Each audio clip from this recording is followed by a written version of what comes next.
Hello friends, welcome to my channel. दोस्तों, पुस्तक समीक्षा कार्यक्रम में एक बार आपका फिर से स्वागत है। और आज मैं लाई हूं एक काव्य।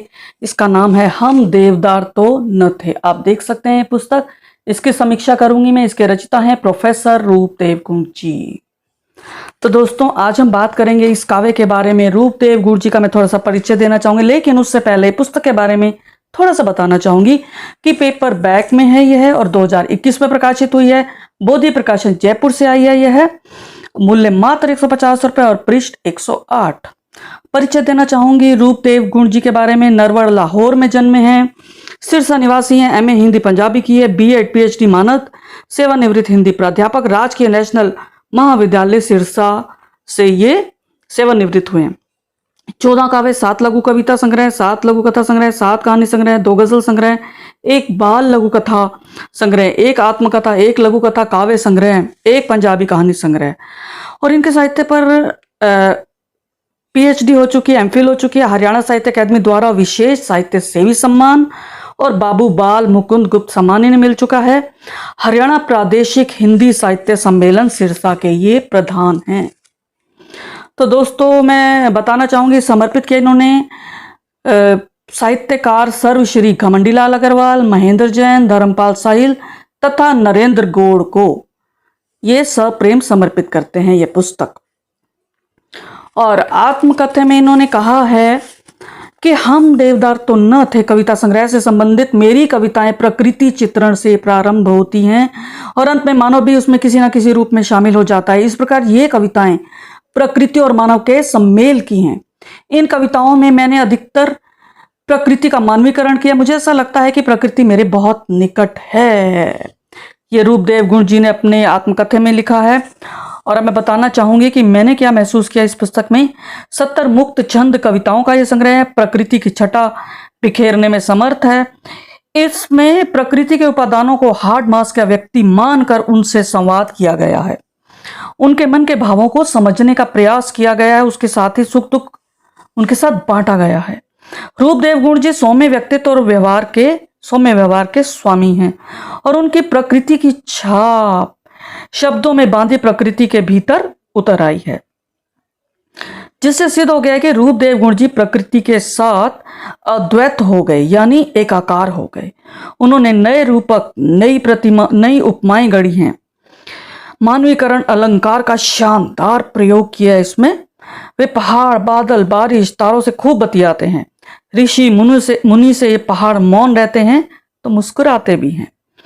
श्रृंगार से ओतप्रोत कविताओं में संयोग वियोग दोनों हैं। इनमें तड़प है, विरह है, आस है, उलझन है, सर्दी बरसात दोनों हैं। सर्वहारा वर्ग की भी बात की और स्त्री विमर्श भी है। प्रकृति के अवयवों का सहारा लेकर कविता में भावों को इन्होंने बहुत खूबसूरती से बुना है। और प्रथम कविता फिर वह कौन थी रहस्यमयी एहसास कराती है। बारिश का तोहफा अलंकार युक्त कविता है। पहाड़ बर्फ की चादर ओढ़े मैदान को बारिश का तोहफा भेजते हैं। बहुत सुंदर लगा मुझे। शीर्षक कविता है हम देवदार तो न थे। सुंदर भावों से सजी कविता है। एक जगह खड़े खड़े उभर आए 2 दृश्य पता नहीं आज। ये बहुत अच्छी कविताएं हैं।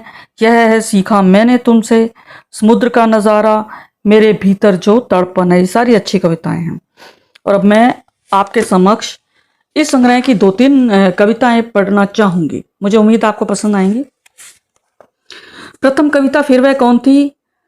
इसमें बताया है कि प्रेम सदा परछाई की तरह साथ रहता है। देखिए, पहाड़ की चांदनी सहेजते हुए, धुंध में से गुजरते हुए, उदास भाव से चलते हुए, अकेलापन महसूसते हुए, बर्फ से लिपटे पहाड़ देखते हुए, सेब के बाग में विचरते हुए, कभी इधर तो कभी उधर चलते हुए, कभी पहाड़ की ऊंचाई तो कभी निचाई को नापते हुए, वर्षा की रिमझिम में नहाते हुए, बस में बैठे, रेलगाड़ी में लेटे हुए, कई बार ढूंढा मैंने तुम्हें पर तुम न मिली।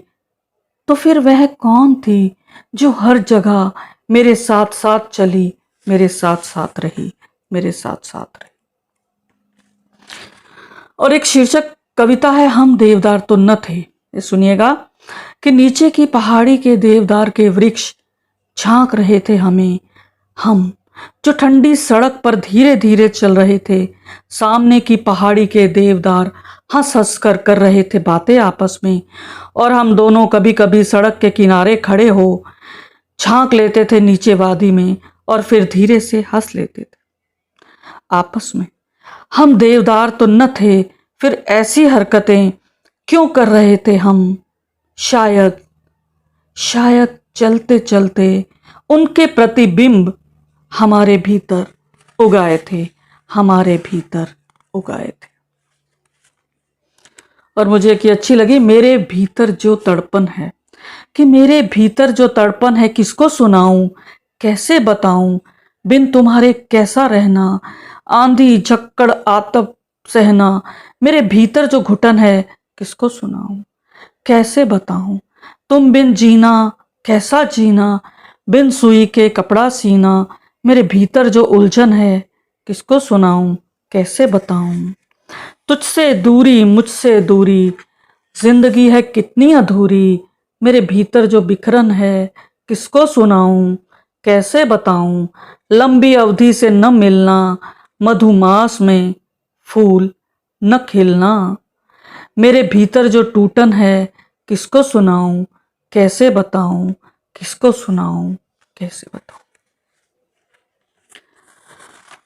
और इस संग्रह की आखिरी कविता सुनिएगा, बहुत सुंदर कविता है कि यही है सोचने की बात। 20 वर्ष बाद, 20 वर्ष बाद हुई उससे बात, वह था साहित्यकार। 20 वर्ष बाद हुई उससे बात, वह था साहित्यकार। कभी सुनाई थी मैंने कविता उसे, कभी सुनाई थी मैंने कविता उसे। गया था उसके शहर मिला था जाकर, गया था उसके शहर मिला था जाकर। उसके घर जो कविता सुनाई थी मैंने उसे, उसे अब भी थी याद, उसे अब भी थी याद। उसकी स्मरण शक्ति पर मैं हो गया था कायल, उसकी स्मरण शक्ति पर मैं हो गया था कायल। क्या था वो जुड़ाव, क्यों हो रहा था उसे सब कुछ याद। क्या था वो जुड़ाव, क्यों हो रहा था उसे सब कुछ याद। बस बस यही है सोचने की बात, बस यही है सोचने की बात, बस यही है सोचने की बात। तो दोस्तों, कैसी लगी आपको समीक्षा? इसके अंदर आपको प्रकृति का खूबसूरत चित्रण दिखाई देगा और ऐसा लगेगा आप प्रकृति को पढ़ते हुए महसूस कर पा रहे हैं। तो दोस्तों, फिर मिलेंगे अगली कड़ी के साथ। मुझे विदा दीजिए, लेकिन चैनल को सब्सक्राइब नहीं किया तो कीजिए और बेल आइकन अवश्य दबाएं। और आप प्लेलिस्ट में जाकर पुराने वीडियोस भी देख सकते हैं, व्लॉग भी देख सकते हैं मेरे, और ट्यूटोरियल्स भी देख सकते हैं, मेरी रचनाएं भी सुन सकते हैं, देख सकते हैं, कविताएं, लघु कथाएं। तो शुक्रिया दोस्तों, फिर मिलेंगे अगली कड़ी के साथ। तब तक मुझे आज्ञा दें। धन्यवाद।